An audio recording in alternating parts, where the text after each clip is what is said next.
Hello everyone. हम इस video में Punjab Haryana and Chandigarh high court peon भर्ती 2024 के लिए न्यूमेरिकल एबिलिटी के इम्पोर्टेंट क्वेश्चन को सॉल्व करने वाले हैं। आप सभी इस वीडियो को कंप्लीट देखिएगा। आपके सिलेबस में जीके जीएस और न्यूमेरिकल एबिलिटी के क्वेश्चन पूछे जाएंगे, जो कि आपको पता है 50 क्वेश्चन आएंगे दोनों को मिलाकर, जिसमें 100 मार्क्स का पेपर रहने वाला है। टोटल 90 मिनट में आपको सॉल्व करना होगा, तो इसी वीडियो को पूरा कंप्लीट देखिएगा।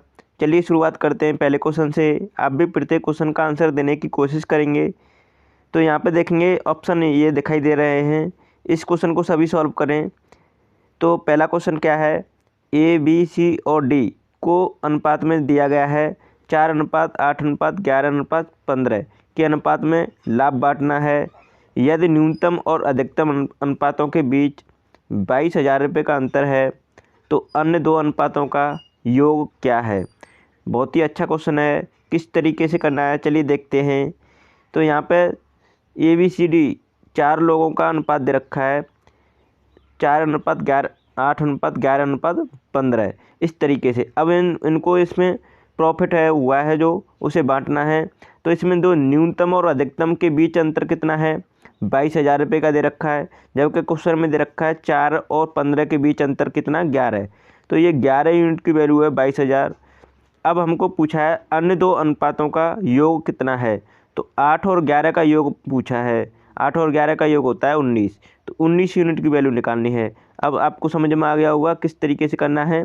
तो 22,000 रुपये जो है ये 11 यूनिट की वैल्यू है और हमको चाहिए 19 यूनिट की वैल्यू। वेरी सिंपल क्वेश्चन हो गया। 11 से काटेंगे 2 बार कट जाएगा और फिर उसके बाद 2,000। तो यहाँ पर 2,000 मल्टीप्लाई 19 करेंगे तो कितना आ जाएगा, 38,000। तो इस क्वेश्चन का सही जवाब होगा, ऑप्शन देख लेते हैं कौन सा है। तो इसमें फोर्थ ऑप्शन है 38,000। इस तरीके से क्वेश्चन को सॉल्व करना था कहीं न कहीं। अच्छा क्वेश्चन है। दूसरा क्वेश्चन है, इस क्वेश्चन को सभी सॉल्व करें।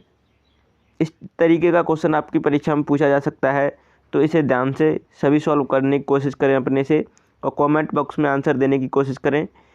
मीना ने इंग्लैंड के विरुद्ध 32 चौकों और 4 छक्कों की मदद से 303 रन बनाए। दौड़कर बनाए गए रनों की संख्या कुल रनों के लगभग कितने प्रतिशत है। बहुत ही अच्छा क्वेश्चन है। किस तरीके से करना है, हमें पता है यहाँ पर चार मतलब 32 चौके दे रखे हैं और उसने 4 सिक्स लगाए हैं, तो उसमें 303 रन बनाए गए हैं। तो इसमें 303 तो आपको पता है 32 चौके के कितने होंगे, 32 चौके अगर लगाता है वो तो कितने होते हैं रन, तो इसके होते हैं 128 रन होते हैं। और 4 सिक्स लगाता है तो कितने होते हैं, 4 सिक्स लगाने पर उसके तो ये होते हैं कितने, 24। अब आपको पता चल गया, ये हो गया 152। टोटल 152 हो रहे हैं, लेकिन क्वेश्चन में दिखाई दे रहा है 303। इसका मतलब इसमें दौड़कर भी रन बनाए गए हैं। तो उसने पूछा है दौड़कर बनाए गए रनों की संख्या कुल रनों की संख्या का कितने प्रतिशत है, ये पूछा है उसने। तो अब देखो यहाँ पे 152 तो ये 6 लगाकर और 4 छक्के लगाकर है, लेकिन दौड़कर बनाए गए रनों की संख्या कितनी आएगी, तो 303 में से 152 घटा देंगे तो कितना आएगा, 151।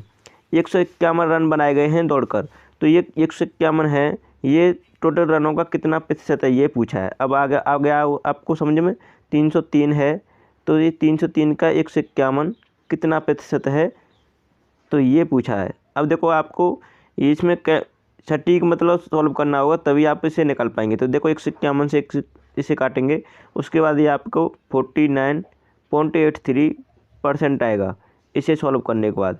इस तरीके से आप अगर करते हैं क्वेश्चन को तो बहुत ही जल्द सॉल्व कर पाएंगे। सेकंड ऑप्शन इस क्वेश्चन का करेक्ट आंसर है। आशा करता हूँ समझ में आया होगा। तीसरे क्वेश्चन को सॉल्व करें। एक वस्तु 20% के लाभ पर बेची जाती है।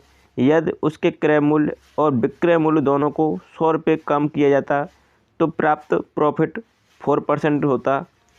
तो क्रय मूल्य ज्ञात कीजिए। अच्छा क्वेश्चन है। किस तरीके से करना है, अगर मान लीजिए 100 रुपये की कोई भी चीज़ है, कॉस्ट प्राइस है उसका 100 रुपये, तो वो कितने की सेलिंग प्राइस हो रहा है उसका, विक्रय मूल्य 120 रुपये, क्योंकि 20% का प्रॉफिट हो रहा है। अब उसने बोला है कि 100 रुपये अगर दोनों को कम किया जाता, अगर CP को 100 रुपये कम करते हैं तो 0 हो जाएगा। 120 से मतलब 100 कम करते हैं तो 20 हो जाएगा। अब 0 से 20 कितना प्रॉफिट हो रहा है, अब देखेंगे आप, तो ये हो रहा है 20 का टोटल प्रॉफिट।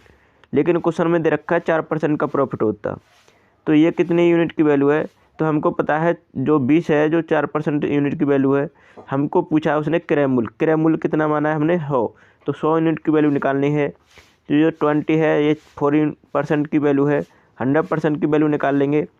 4 से काटेंगे, 5 बार कट जाएगा, 5 मल्टीप्लाई 100 करेंगे तो 500 रुपये उसका क्या आ गया, कॉस्ट प्राइस आ गया, जो कि आपको बी ऑप्शन में करेक्ट आंसर दे रखा है। इस तरीके से क्वेश्चन को सॉल्व करना था। अच्छा क्वेश्चन है। चौथे क्वेश्चन को सभी सॉल्व करने की कोशिश करें, अच्छा क्वेश्चन है, इसके भी सभी सॉल्व करेंगे। अगर आप सभी ने हमारे सभी प्रैक्टिस सेट नहीं देखे हैं, जो कि आपको मैंने 28+ वीडियो एक ही प्लेलिस्ट में आपको मिल जाएंगे, आप हमारे इसी वीडियो के लिंक डिस्क्रिप्शन में ज़रूर चेक कीजिएगा वहाँ से, और ज़रूर देखिएगा उन्हें। तो यहाँ पे चौथे क्वेश्चन को सभी सॉल्व करने की कोशिश करें अपने से। 12 संख्याओं का औसत 15 है और पहली 4 संख्याओं का औसत 13 है, तो शेष संख्याओं का औसत क्या होगा। अच्छा क्वेश्चन है, किस तरीके से करना है। तो यहाँ पे 12 संख्याओं का 15 दे रखा है औसत, लेकिन पहली 4 संख्याओं का औसत दे रखा है 13। हम इसे लेंदी तरीके से नहीं करेंगे, बहुत ही सिंपल तरीके से करेंगे, लेकिन आपको समझना होगा। तो देखो यहाँ पे क्या है, 12 संख्याओं का औसत 15 है, लेकिन उसने बोला पहली 4 संख्याओं का औसत है 13। तो अब आपको समझना होगा कि अगर 15 होता 4 संख्याओं का तो उसमें कोई वो नहीं होता, अगर 15 होता तो 15, तो यहाँ पर देखो उसने बोला 13 है, अगर 13 होता है तो इसका मतलब कितना कम है, 15 से 2 कम है, रियल औसत से 2 कम हो गया।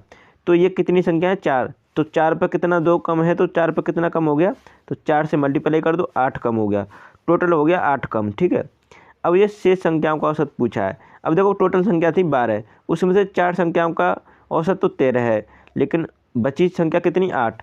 अब 8 संख्याओं का 15 हुआ, लेकिन 15 से एक मतलब देखो अब 8 को छोड़ दिया, क्योंकि ये 13 लिया, केवल 15 लेता तो कोई दिक्कत नहीं थी, लेकिन ये छोड़ दिया कितना, 8। 4 संख्या कितना छोड़ दी, 8। अब 8 जोड़ना पड़ेगा हमको 8 संख्याओं को, तो 8 को 8 संख्या में जोड़ेंगे तो एक एक डिवाइड होगा, तो 15 था और एक और जोड़ देंगे तो 16 हो जाएगा। तो 8 संख्याओं का कितना हो गया, 16। अगर आपको ये तरीका समझ में नहीं आया तो आप इसे ज़्यादा समय में कर पाएंगे, इसलिए शॉर्ट तरीका समझने की कोशिश करें। आपको ये एक बार फिर से समझाता हूँ, शायद नहीं आया होगा किसी को, तो आप एक बार फिर से समझाता हूँ। अगर ये 4 संख्याओं का औसत 15 होता तो कोई इफेक्ट नहीं पड़ता 8 संख्याओं की औसत पर, ठीक है, लेकिन इसने लिया है 13, तो टोटल मतलब रियल औसत से कितना कम लिया है, 2 कम, और संख्या कितनी, 4, तो मतलब 4 संख्याओं पर कितना कम हो गया, 8। अब ये 8 कम लिया है 4 संख्याएँ, तो 8 कम ली हैं तो शेष संख्याओं को दे दी होंगी जो बची हैं, तो शेष संख्या कितनी बची थी, 8। 8 को अगर हम 8 देंगे तो कितना कितना बराबर बराबर देना होता है औसत में, तो कितना कितना देंगे, एक एक अधिक देंगे, तो रियल औसत है 15। अब 15 से एक एक अधिक करेंगे तो मतलब 16 हो जाएगा। ठीक है, तो सेकंड ऑप्शन इस क्वेश्चन का करेक्ट आंसर है। इस तरीके से समझना होगा आपको। 5वें क्वेश्चन को सॉल्व करने की कोशिश करें। किसी वस्तु को 7% लाभ पर और 6% हानि पर बेचने पर प्राप्त विक्रय मूल्यों का अंतर 104 रुपये है। वस्तु का क्रय मूल्य ज्ञात कीजिए। अच्छा क्वेश्चन है, किस तरीके से करना है। हमें उसने बोला है किसी वस्तु को 7% लाभ पर और 6% हानि पर बेचने पर प्राप्त विक्रय मूल्यों का अंतर। अब देखो हम मान लीजिए कोई क्रय मूल्य था 100, ठीक है, उसमें से 7% प्रॉफिट हो रहा है, तो 107 की बिक्री होगी कोई चीज़। अब देखो उसमें बोला है 6% हानि, तो 6% अगर 100 की कोई चीज़ है तो 6% की हानि का मतलब 94 में बिक्री होगी। अब इन दोनों का अंतर पूछा है उसने, इन दोनों का अंतर कितना हो रहा है, 107 और इसमें, तो आप देखेंगे इसमें अंतर देखो, ये 100 था, ये कितना है 107, और ये कितना है 94, अब 94। अब देखो 107 और 94 में कितना अंतर है, 6 और 7 13, तो टोटल 13 का अंतर है, लेकिन इस क्वेश्चन में बोला है 104 का अंतर है, तो ये 13 यूनिट की वैल्यू है 104। उसने पूछा है वस्तु का क्रय मूल्य ज्ञात कीजिए। क्रय मूल्य माना है हमने 100, तो 100 यूनिट की वैल्यू निकाल लेंगे, तो 104 है जो, ये 13 यूनिट की वैल्यू है, 104 यूनिट 100 यूनिट की वैल्यू चाहिए, तो 13 से काटेंगे हम, तो ये कितनी बार कट जाएगा, ये कट जाएगा 8 बार। तो 8 बार कट गया, 8 × 100 करेंगे तो 800 रुपये उसका क्रय मूल्य आ गया। इस क्वेश्चन को इस तरीके से करना था। अच्छा क्वेश्चन है, आशा करता हूँ समझ में आया होगा। देखो यहाँ पे अगर आपको शॉर्ट तरीके से करना है, अगर आपको लगता है कि आपको ज़्यादा से ज़्यादा प्रैक्टिस करने से ही आती है ये स्पीड, देखो अगर आपको इसे जल्दी से करना है तो कैसे करेंगे। अगर 7% का प्रॉफिट हो रहा है और 6% की हानि हो रही है, तो आप देखेंगे इसकी रेंज क्या बनेगी। रेंज को क्या कहते हैं, जैसे कि यहाँ पे मिनिमम वैल्यू और मैक्सिमम वैल्यू, वही तो रेंज होती है। देखो मिनिमम वैल्यू मतलब इसमें देखो 7% प्रॉफिट, 7% प्लस कर लेंगे और 6% हानि, मतलब 6 माइनस, इन दोनों को जोड़ना होता है। इन दोनों को जब तो रेंज बनेगी माइनस से प्लस तक, ठीक है। तो ये कितना हो गया 13। अब डायरेक्ट आपको ये तो मैंने समझाया है, लेकिन आप देखेंगे प्लस और माइनस इसे जोड़ेंगे 13, और 13 यूनिट की वैल्यू 104, तो 100 यूनिट की वैल्यू निकालनी होती है। 13 × 104 800 रुपये। इस तरीके से आपको क्वेश्चन को करना होता है। अगर आपने अभी भी चैनल को सब्सक्राइब नहीं किया तो कर लीजिएगा, और वीडियो को सभी लाइक कर दीजिएगा। और आपने हमारी सभी वीडियो नहीं देखी अभी भी तो उन्हें ज़रूर देखिएगा। इसका लिंक आपको मैंने इसी वीडियो के लिंक डिस्क्रिप्शन में दे दिया है। एक ही प्ले लिस्ट में सभी वीडियो मिल जाएंगी, 1 बाय 1 ज़रूर चेक कीजिएगा। और 10-10 मिनट की वीडियो है मात्र, आपको उससे 100% बेनिफिट होगा।